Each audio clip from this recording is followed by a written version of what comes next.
This is Dante, and welcome to the Wrestling Time Post Show. It is Wednesday, June 19, 2024, and tonight I'll be talking about AEW Dynamite. Alright, so tonight's Dynamite kind of felt like a go-home show to Forbidden Door, but it wasn't it. Forbidden Door is next weekend, so if they give us this type of show tonight, I'm curious to see what they do next week for the go-home show. Let's kick things off talking about this Will Ospreay and Swerve Strickland face-to-face. So they came face-to-face on tonight's episode. And it was very interesting because, they both came at each other. And I do like the fact that Will Ospreay kind of made a mention for Hit Row. He said that while Swerve Strickland was part of a hit row, he had a hit list, and he never missed. Now, one of the interesting aspects of this is that the Don Callis family was watching backstage on a TV. And Will Ospreay makes note of the fact that he doesn't need the Don Callis family to beat Swerve Strickland, that he can do this all by himself, which does not sit well with Don Callis family watching backstage. And basically, at the end of this, Swerve Strickland makes it personal by bringing up Will Ospreay's wife and son on here. And I was just like, oh my God, I can't believe you went there. And at the end of this, it's like Trent says that Will Ospreay disrespected them, he betrayed them, and you don't do that to family. So Kyle Fletcher's face kind of seemed like he was really disappointed in Will Ospreay for saying that. Now, it's interesting that all this happened tonight because tonight was also the start of the Owen Hart tournament. I'll talk about the respective matches later. But one interesting thing that I did notice was during the men's Owen Hart tournament, there is a wild card. That wild card is going to go up against Jeff Jarrett. Now, based on everything that happened during this segment with Will Ospreay saying he doesn't need the Don Callis family, Trent being upset that Will Ospreay said that, kind of leads me to believe that maybe Will Ospreay will lose against Swerve Strickland at Forbidden Door. Now, I know I said last week, I was like, oh my God, maybe Will Ospreay would win. It'll be Ospreay versus somebody for that. Will Ospreay will be champion versus somebody against at All In. Looking at that wild card rule and based on this entire segment makes me think, glad Jarrett is in this tournament. I was very close with the win. Yes, I was just about to mention that. Makes me think that Will Ospreay is going to lose at Forbidden Door, and he's the wild card in this tournament, and he'll win and go on to get a rematch against Swerve Strickland at All In. Personally, I don't like that idea because I don't even know why this match is happening at Forbidden Door. This is a match you should have saved for All In. Now, with Jeff Jarrett being in the Owen Hart tournament, that makes sense as he had a very close relationship with Owen Hart. Now, had this tournament not been for a title opportunity at All In, I could have possibly seen Jeff Jarrett winning this, but the fact that this is for a title opportunity at All In, and Will Ospreay, and some say Hangman could be the wild card. Okay, I'll just get to that. And the fact that it's at Wembley Stadium, I do think that it's going to be Will Ospreay, which I don't like that idea because I feel like you're just pretty much throwing away the men's tournament. So you could do Swerve Strickland versus Ospreay too at All In. I think Tony Khan shot himself in the foot by announcing that the winner of this got a title opportunity at All In. He should have just announced the tournament, and then I would have believed Jeff Jarrett winning. But if not Ospreay, I do think that maybe Hangman could be a wild card in this tournament. It really just depends on when Jeff Jarrett's match happens. If it happens before Forbidden Door, then more than likely it's not Will Ospreay. But if it happens after Forbidden Door, I feel like the chances of the wild card being Will Ospreay will probably be increased. I feel like if it is Will Ospreay, that just guarantees he's going to win this whole thing. I still don't know why they decided to do Ospreay versus Swerve Strickland at Forbidden Door. That's your all-in match. But, Tony Khan decided to make that decision. So, but who do you guys think is going to be the wild card? If not Ospreay, if not Hangman, who? That's why I feel like it has to be someone kind of major. Because I feel like if they would have just put a random jobber against Jeff Jarrett, they would have said who it was,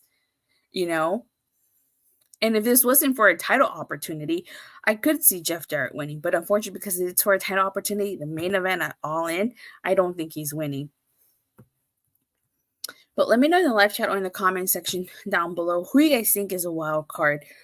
And will we see Swerve Strickland versus Ospreay 2 at All In? So that's not the only Will Ospreay confrontation that happened tonight. So Daniel Garcia had a match against Red Titus, which I'll talk about when I get there. And at the end of this, it was like, free for all here. The Gates of Agony came out. They attacked poor Daddy Magic, who was on commentary. Then Brian Cage and Echiseto attacked Garcia. You have MJF coming out helping, going after Echiseto.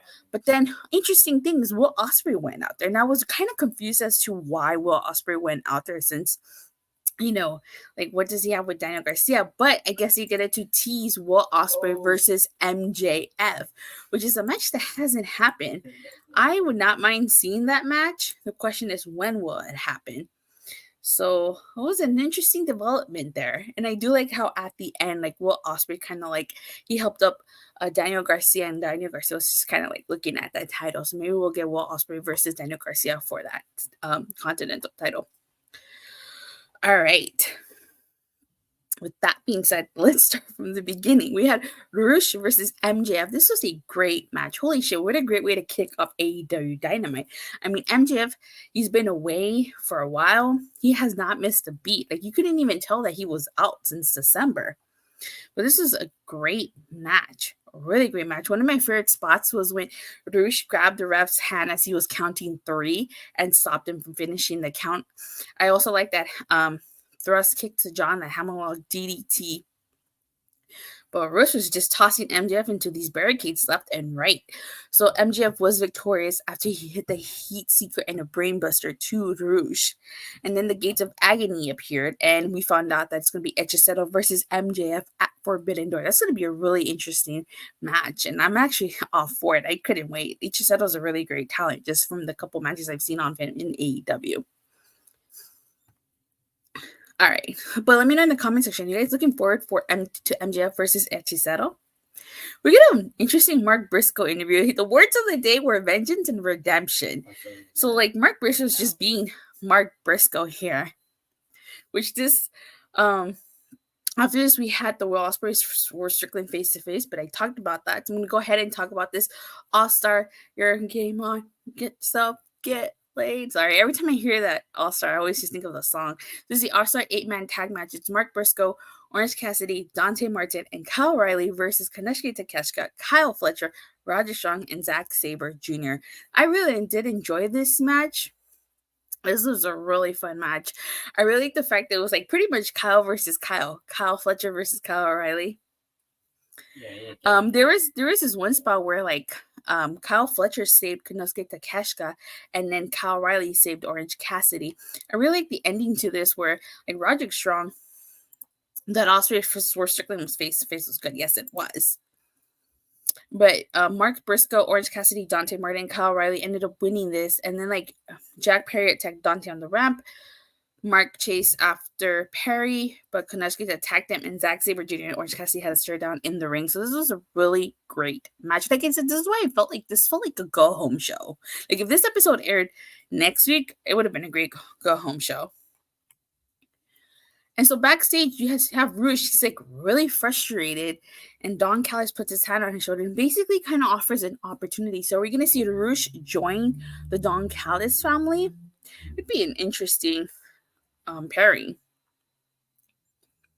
We get the AEW World Tag Team Eliminator match. It's the Young Bucks versus the Acclaimed. Now, I was a little hesitant about this match because usually these Eliminator matches are kind of predictable. The champion usually wins here. But this match, it was so funny. You guys know Max Caster does this whole rap at the beginning, right? So it's so funny because Max Caster's mic gets cut off, and then it cuts to Okada backstage, and he's messing with the buddies. He's oh no. You think Rush joining Don Callis would be good? Yeah, I could see that. And he's I'm sorry, bitch. So just Okada and this heel EVP role that he has, he's actually doing really great work. I thought that was the most hilarious thing. Now, with this match, oh my God, Justin Roberts' introduction of the Young Bucks was hilarious. I really like the way the Justin Roberts introduced the Bucks. I don't know if this would be an every week thing, if it was just for this match, but that was so funny. Also, like how you guys know the Young Bucks have Reebok shoes, right? They did the pump. They pumped up their Reebok, their shoes, which I thought was so hilarious. Now, the Acclaim actually ended up winning this, which is why I was so surprised, because I was like, what? I was not expecting them to win here. I thought kind of for sure the Young Bucks were going to win this. And then, Daddy Ass joined the Acclaim in the ring. So I don't think that the Acclaim are going to take those tag titles off the Bucks, but I do think that it's going to be a great match. This was a fun match. A really fun match. We're going to Samoa Joe and Hook segment, which basically leads to them breaking into the Premier Athletes locker room, and then they get a challenge for collision against them. So, if this Samoa Joe Hook pairing would have happened when he first came to AEW, I wouldn't have minded. But I just feel like Hook is at the point where he really doesn't need a mentor. Not sure where this pairing is leading to, honestly. We get the AEW Women's World Title match contract signing hosted by Mariah May. As you guys know, contract signings, weddings, celebrations never end well in professional wrestling. This wasn't any different either. The Acclaim is not winning against the Bucks when the titles are on the line. That's true. So, as we all know, Mariah May was she has history with Mina, and of course she's with Miss Storm's protege here. And basically, Mina tells Storm that she's going to take the title and her girl. Now, the question is, who is Mariah May going to side with here? And the reason I bring this up is because I do think I think Toni Storm is going to retain against Mina.